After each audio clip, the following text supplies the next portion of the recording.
Many consumers are still not financially free.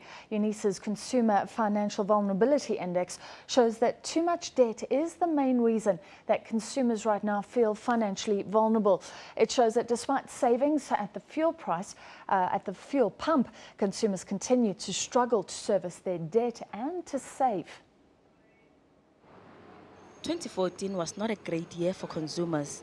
They were impacted by a higher interest rate environment and slow economic and employment growth. High inflation, labor strikes and restricted access to credit also put their finances under pressure. Despite the savings on fuel prices, consumers continue to struggle to pay their debt. The extra money saved from fuel prices has gone more into spending and less to paying debt or savings.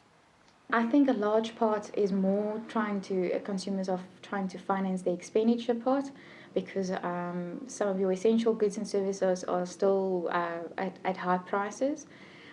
Some does flow to savings and debt servicing, but that being your debt servicing still being under immense pressure and higher interest rates, I think consumers will typically use that more for conducting general business, your general expenditures, rather than specifically aiming at consumer savings.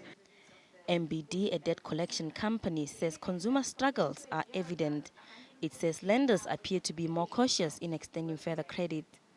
The ones that had debt issued to them a long time ago are struggling to actually service that debt. We are generally seeing people struggling to make the same size of payments. If they've made an arrangement, they're struggling to make the arrangements. So it's tough out there. People are really finding it tough. We're seeing different industries entering the marketplace. Local government has got a massive debt outstanding to them.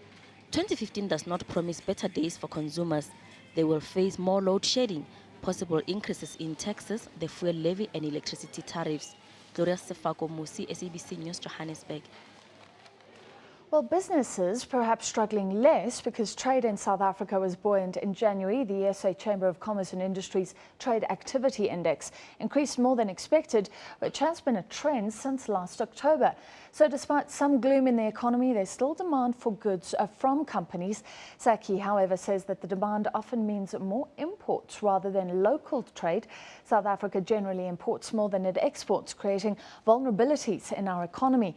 The Chamber also says that trade is sensitive to the possibility of future power cuts. American technology companies such as Motorola, 3M and Accenture have embarked on a joint product promotion drive together with the local technology giant Dimension Data. It's to market their security gadgets to the South African Police Service and the Joburg Metro Police. Now, the companies say they have what the country needs to deal with crime in urban centres and even to clamp down on violent service delivery protests. The products include technology for mass surveillance, which has generated a lot of controversy in many Western countries, where it's widely used to try and prevent terrorist attacks. The technologies that we really have in this space is really about biometric, which is the recognition of facial recognition, iris recognition and fingerprint recognition. So we can go about helping cities understand who their citizens are